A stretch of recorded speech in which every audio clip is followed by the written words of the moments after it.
Welcome to NonstopNeuron.com, where learning medical concepts is as easy as watching cartoons. In the next 25 minutes, you will learn everything about the normal electrocardiogram, starting from the very basics of recording any electrical activity to how 12-lead ECG is obtained, and how different waves on ECG are produced. The topic is presented in a step-by-step and easy-to-digest manner, so by the end, you will have no confusion regarding ECG. Let's start with the basics of recording electrical activity. An electrical meter, used to record any electric activity, has two electrodes, a positive and a negative. The meter shows the potential at the positive electrode as compared to that on the other side.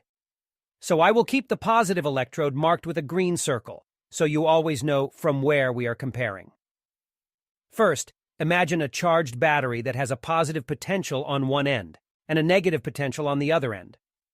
Here we have connected the positive electrode to the positive side of the battery. So this electrode is at a positive potential with respect to the other one. So the meter shows a positive reading. If we flip the battery, now this electrode is at a negative potential. So the meter shows a negative reading. In short, the meter shows the potential on its positive electrode as compared to that at the negative electrode. The more powerful the battery, the higher will be the reading. And if the battery is dead, means if the potential difference across the battery is lost, the meter will not show any reading. That makes sense, right? Now let's replace the battery with a series of cells. We know that during the resting condition, the inside of the cell is electronegative and the outside is electropositive. We connect the electrodes at the ends of the series. See, we put the electrodes outside the cells, so they detect the potential on the outer side only. As far as recording is concerned, we can ignore the potential inside the cell. For now, I am showing it in a light color for your reference, but I will talk only about the outside potential. Now in the beginning, both electrodes are at positive potential. Or in other words, there is no potential difference between the two. So the meter shows no reading. Now let's say the cells are stimulated from this end. This will depolarize cells near this end.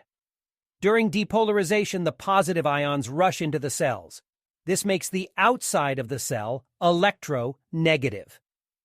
The action potential has not yet reached this end.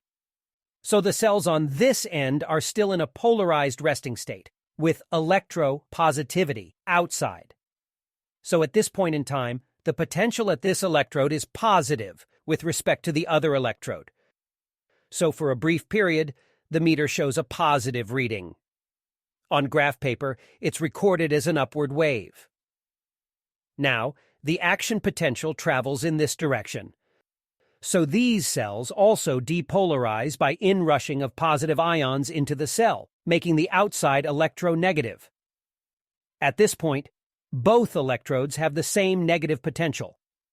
Or in other words, there is no potential difference. So the meter shows no reading, and the graph returns to the zero level. Then the cells start to repolarize. As these cells depolarized first, they are also to repolarize first. In repolarization, the positive ions come out of the cell and make the outside electropositive again. At this point, the other end is still depolarized with negativity outside. Thus, this electrode is at electronegativity as compared to this one. So now the meter shows a negative reading. On the graph, it appears as a negative wave. Then, as the remaining cells also get repolarized, the potential around those cells also becomes positive. Now again, there is no difference in potential between two electrodes. So there is no reading, and the graph comes back to zero line. So this is how the spread of depolarization or repolarization produces waves. So far, so good? Till now, we were playing in a straight line in one dimension. In this, there are only two possibilities for impulse to spread, from right to left and from left to right. Now let's expand in two dimensions. For this, imagine cells spread on a plane. In this, there are many directions in which the impulse might spread. Let's take an example where we have placed electrodes on the horizontal axis, and the current is flowing at a certain angle with respect to the orientation of the electrodes. In this case, the meter cannot fully detect the current. To understand the recording, we need to think of this current as made up of two components. One that runs parallel to the direction of electrode placement, and the other component is perpendicular to that. The electrodes record only that component of the current that is parallel. The perpendicular component is not recorded by the meter. In fact, if the current happens to be perfectly perpendicular, there won't be any recording at all. This is because in such cases, both electrodes would be at the same potential all the time. Let me explain. In the beginning, when all cells are in a resting state, the potential around all the cells would be positive. So there is no recording. As the depolarization travels perpendicular to the electrodes, both the sides of tissue, where electrodes are placed, get electronegative at the same time. So again, there is no difference in potential between the electrodes, and therefore no recording. Similarly, repolarization also happens at the same time at both electrodes, so this also produces no change. In short, if the impulse travels perpendicular to the electrodes, there won't be any recording. What you need to remember from this discussion is that the meter records only projections of currents that fall in the direction of the electrode placement. The perpendicular components are missed. To solve this problem, we can use one more electrical meter. If we place its electrodes perpendicular to the previous one, now we can record the perpendicular component as well. Thus, by using two electrical meters, we can measure all the currents in the plane. For any current, the horizontal electrodes measure the projection on the horizontal axis, and the electrodes placed vertically record the projection on the vertical axis. By combining the two, we can interpret the overall direction. As such, 2 meters are enough to map all the currents in a plane, but we can use more meters for better recording. For example, the current in this direction is best recorded by the electrodes placed like this. And if current flows in this direction, that will be best recorded by electrodes placed like this. In short, for the recording of electrical activities in a two-dimensional plane, we need at least 2 electrical meters, and preferably even more. Now it's time to move from 2 dimensions to 3 dimensions. Are you ready? Okay, let's go to the heart right away. The heart shows electrical activities all around in 3 dimensions. So for better mapping of its electrical activity, we need to record it from multiple angles. Generally, we record 12 angles. On the frontal or coronal plane, we record 6 directions, and on the transverse or horizontal plane, we record 6 more. Collectively, all these angles provide a comprehensive view of all the cardiac activity. Now, in the language of electrocardiogram, the electrical meters used to record each angle is called a lead. So each lead has 2 electrodes, one positive and one negative. And total we have 12 leads to record from 12 angles. Of course, we cannot probe everyone's chest to put electrodes directly on the heart. Rather, we connect them to various points on the skin. As our body is a good conductor of electricity, we can record potentials from the skin also. So now let's talk about how all these angles are recorded by different leads from the skin. On the frontal plane, first, we have 3 standard bipolar limb leads. Lead 1 records exactly the horizontal angle with a positive electrode towards the left of the person. This direction is considered a reference 0-degree angle. Lead 2 records plus 60 degrees to this. And lead 3 is oriented plus 120 degrees. We can draw the same directions in the form of a triangle around the heart. This is called Einthoven's triangle. To record the electrical activities from these directions, we need to put electrodes at the tips of the triangle. Actually, each of the upper corners of Einthoven's triangle is on each shoulder, and the lower corner is towards the groin. But that's not where the electrodes are actually placed. In fact, the upper electrodes are placed on the wrist of both arms, and the lower electrode is placed on the ankle of the left leg. As the body is an electrical conductor, placing the electrode on the arm is equivalent to placing it on the respective shoulder.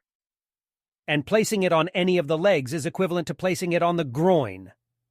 By convention, the bottom electrode is placed on the left leg. So these are the final connection points. Lead 1 has the positive electrode on the left arm and the negative electrode on the right arm. Lead 2 has the positive electrode on the left leg and a negative electrode on the right arm. And lead 3 has the positive electrode on the left leg and a negative electrode on the left arm. Thus, technically, we make 6 connections, 2 connections at each limb. But that's not it. There's also a practical aspect concerned with this. See, at any given point on the skin, all the electrodes are going to be at the same electrical potential. Like, both these electrodes are going to detect the same potential as they are connected to the same spot. Similarly, these electrodes also record the same potential at the left arm. And same applies here also. So for convenience, we merge all the wires at each point into one electrode. So practically, we need only 3 electrodes to create these 3 leads. So these were the standard bipolar limb leads. Next, we have augmented unipolar limb leads. They measure the currents from minus 150 degree, minus 30 degree, and plus 90 degree angles on the frontal plane. They use the same electrodes on the limbs that we placed earlier. To create a lead at minus 150 degree, we connect the positive end of the measuring device to the right arm, and negative electrode is connected to both, the left arm and left leg. Electrically, connecting an electrode to 2 points is equivalent to putting it midway between them. This midpoint falls near the middle of the heart. So the line from this point to the right arm is at minus 150 degree. This lead is called AVR. Here A stands for augmented, V represents unipolar, and R indicates that the positive electrode is placed on the right arm. Similarly, a lead at minus 30 degree is obtained by placing the positive electrode on the left arm, and negative electrode is connected to the right arm and leg. Here also, the midpoint of both negative connections represents the electrical reference point in the heart. This is called AVL, where L is for the left arm. And a 90-degree lead is created by connecting the positive electrode to the left foot, and negative electrode to both arms, which again represents the same reference midpoint. This is called AVF, where F is for the foot. Thus, we have 3 augmented unipolar limb leads. These leads are called unipolar because, in each of them, only one electrode is out of the heart. The other is a common reference point inside the heart. That's why they are called unipolar limb leads. On the other hand, in standard bipolar limb leads, both electrodes are outside the heart on different sides, so they are called bipolar leads. Collectively, the standard bipolar limb leads and augmented unipolar limb leads define axes every 30 degrees interval in the frontal plane. All these connections can be shown in a simplified way like this. We have 3 standard bipolar limb leads along each edge of the triangle. And 3 augmented unipolar limb leads connect an electric reference point at the middle of the heart to each corner of the triangle. So these are the leads on the frontal plane. Now let's study the leads on the transverse plane. Here we have 6 precordial leads in these directions. If we see them in a cut section from the top, they go like this. They are named V1 to V6. They all have a common negative connection at the center of the heart, similar to augmented unipolar limb leads. This point is obtained by combining all 3 electrodes on the limbs that we saw earlier. Connecting to all these points is equivalent to putting the electrode to the same electrical reference point in the middle of the heart. The positive electrodes are placed on the chest around the heart. V1 is put on the fourth intercostal space to the right of the sternum. V2 on the fourth intercostal space to the left of the sternum. V4 on the fifth intercostal space at the midclavicular line. V3 halfway between V2 and V4. V6 on the fifth intercostal space at the mid-axillary line. And V5 halfway between V4 and V6. Thus, from the common negative electrode inside the heart to a positive electrode on the surface, we have 6 directions. So these were all the leads on the transverse plane. Bringing all the leads together, on the frontal plane, we have 3 standard bipolar limb leads, named lead 1, 2, and 3, and 3 augmented limb leads named AVR, AVL, and AVF. On the transverse plane, we have 6 precordial leads named V1 to V6. Thus, total we have 12 leads. Each of these leads looks at the heart from a unique angle. It's like taking photographs of a person from different angles. Just like how different angles show different sides of the body, electrical activities of some areas of the heart are better recorded in some leads than others. Lead 2, 3, and AVF are oriented downwards. So they provide a better picture of electrical activity in the inferior wall of the heart. This region receives blood from the right coronary artery. Lead 1, AVL, V5, and V6 are oriented laterally, so they provide a better picture of the lateral wall of the heart. This region of the heart is supplied by the left circumflex artery. V1 and V2 are nearest to the interventricular septum, and V3 and V4 are nearer to the anterior wall of the heart, so they provide a better picture of these areas. These areas are supplied by the left anterior descending artery. A disease affecting a particular region produces more prominent changes in their respective leads. For example, acute myocardial infarction involving the inferior portion of the heart is easily visualized in leads 2, 3, and AVF, but may go completely undetected in the other leads. So this was about obtaining 12-lead ECG. Now let's see how normal ECG waves are produced during a cardiac cycle. We will study the recordings on lead 2. As we saw earlier, this lead records the electrical activity from a 60-degree angle on the frontal plane. Its positive electrode is on the bottom side, so the direction of waves depends on which potential is facing this side. Now in the beginning, all the muscle cells are in a polarized state, so they all have positive charges around them. To keep the visuals clean, I will show a minimum of these charges. As both the electrodes are at the same potential, the lead detects nothing at the beginning, and we get a flat line at 0 level.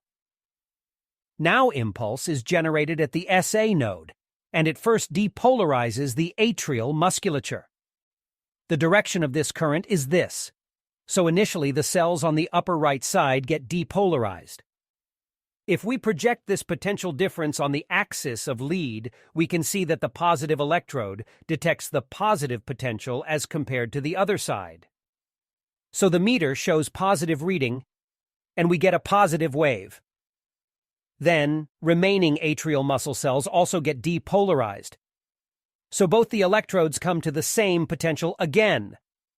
So nothing is detected, and the graph comes back to baseline. This wave, due to atrial depolarization, is called the P wave. As atrial musculature is thin, the wave is small in magnitude. And second, there are no Purkinje fibers in the atria, so the impulse travels at a slower speed. Because of that, this wave is seen for a longer duration, or we can say it's wider on the graph. After that, we see a flat line during which the atria are contracting, and the impulse is slowly traveling in the AV node. As no change is occurring in the polarity of the fibers, no change is detected during this period. Then the impulse comes out of the AV node, and starts depolarizing ventricles. First, it depolarizes a tiny portion of the septum form left to right in this direction. First, the cells on the left side get depolarized. Projection of this current on lead 2 shows that the positive electrode is near negative potential. So we get a negative wave. This is called a Q wave. Because it's produced by a very small mass of tissue, it's very weak. Many times it's not even seen at all. Then the impulse spreads through the septum and apical region to most of the ventricular musculature. In the wall, the direction of depolarization is from the endocardium to the outer surface. So the endocardium depolarizes first, and then the outer surface. The overall direction of this spread is this. It's the upper cells that depolarize first. The projection of this current shows positive potential towards a positive electrode. So we get a positive wave. It's called R wave. As a large mass of musculature is depolarized during this, the wave is very tall. At the base, the right side depolarizes earlier. So at the end, we have a small portion remaining on the left side. Here, depolarization spreads in this direction. The bottom cells depolarize first. Now observe this. The positive electrode is closer to the negative potential, as compared to the opposite side, which is still positive. So, this direction of spread produces a negative wave. This is called the S wave. Again, as it happens only in a small mass of tissue, this wave is small. As the remaining mass also gets depolarized, the depolarization of the entire ventricles gets complete. At present, there is no potential difference across the lead. So lead detects nothing, and the graph returns to 0. Thus we get the QRS complex from the depolarization of the ventricle. As Purkinje fibers in ventricles carry impulses very fast, all of this happens very quickly. So the duration of the QRS complex is relatively shorter than what we might expect, based on the duration of the P wave of atrial depolarization. So this was ventricular depolarization. This is followed by a period of ventricular contraction. During this, there is no electrical activity. Now let's see the activities related to repolarization. First, the atria repolarize. Generally, the cells that depolarize first also repolarize first. So repolarization spreads in the same direction as depolarization. So here the upper cells repolarize first. Because of this, for a brief period, the negative potential is facing the positive electrode. Then the remaining atrial musculature also repolarizes, and the potential becomes equal. Thus, atrial repolarization tends to produce a negative wave. It's called the atrial T wave. However, this event happens at the same time when the ventricles are being depolarized, and the QRS complex is being produced. As those activities are much stronger, the atrial T wave is obscured by the QRS complex. Then, after a pause for ventricular contraction, ventricular repolarization begins. Here we have an unusual thing. As depolarization spread from the endocardium to the surface, the order of repolarization should also be the same, right? But it is not. First, the outer surface repolarizes. The reason is that in the contracted state of the ventricle, the endocardium is at higher pressure. So capillaries over there get occluded. The decreased blood flow delays repolarization in the endocardium. So repolarization begins on the outer surface and spreads to the endocardium. The overall direction of this repolarization is opposite to that of depolarization. The cells on the lower side repolarize first. As positive potential is facing the positive electrode, the recording of this activity produces a positive wave. Then, as the remaining cells also repolarize, we again have the same potential all over, and nothing is detected. Thus, ventricular repolarization produces a T wave. Regarding the duration of the T wave, in any region, some ventricular fibers start repolarizing earlier and some after a delay. So repolarization occurs over a longer period, and the T wave gets spread over a longer duration. As it expands over a longer duration, its height also becomes small. This completes the entire cardiac cycle, and we are back to the starting position. All the cells are again at a resting polarized state, with the positive potential outside. This is followed by the next impulse, and the same activities are repeated. So this is how a normal electrocardiogram is produced. Now let's talk about the intervals and segments studied in the ECG. First, we have a PQ interval, or PR interval. It's a period between the onset of the P wave to the onset of the Q wave. Often the Q wave is not seen, so this is also called the PR interval. It signifies atrial depolarization and conduction of impulse through the AV node. Normally it's about 0.16 seconds in duration. Next we have the QT interval. It's the period between the onset of the Q wave to end of the T wave. It indicates a period of ventricular contraction, starting from depolarization to the end of repolarization. Normally it's about 0.35 seconds. Then we have the ST segment. Its duration is between the end of the S wave and the onset of the T wave. It coincides with the plateau in action potential inside muscle fibers. And finally, we have the RR interval. It's the period between two consecutive R waves. It indicates the duration of one cardiac cycle. At a normal heart rate of about 72 beats per minute, it's about 0.83 seconds. So this was all about normal electrocardiograms. Now let's have a summary. An electrical meter, or a lead, records the potential at its positive end as compared to the negative end. If it's at a positive potential, it shows a positive reading. And if it's at a negative potential, it shows a negative reading. If the potential on both ends is the same, it shows no reading. It can record only that portion of the electrical activity that falls parallel to the direction of the electrode placement. The perpendicular activities are not recorded. In the heart, the activities happen in many directions in 3 dimensions. So for better mapping of these activities, we use multiple leads. 3 standard bipolar limb leads are created on the coronal plane by connecting electrodes at both arms and the left leg. These 3 connections represent the tips of Einthoven's triangle around the heart. 3 augmented unipolar limb leads are created using the same electrodes. Each augmented lead uses one of these electrodes as the positive end and a combination of the remaining 2 as a negative end. For 6 chest leads or precordial leads on the transverse plane, a positive electrode is placed on the chest at different points around the heart. And they all use a common negative connection, obtained by combining all 3 electrodes on the limbs. This is equivalent to putting their negative electrodes in the middle of the heart. Each of these 12 leads records the heart's activity from a unique angle. So some areas are better recorded in some leads than others. In normal ECG, the P wave is produced by atrial depolarization. The QRS complex is produced by ventricular depolarization. Atrial repolarization occurs along with the QRS complex, so it's obscured. Ventricular repolarization produces the T wave.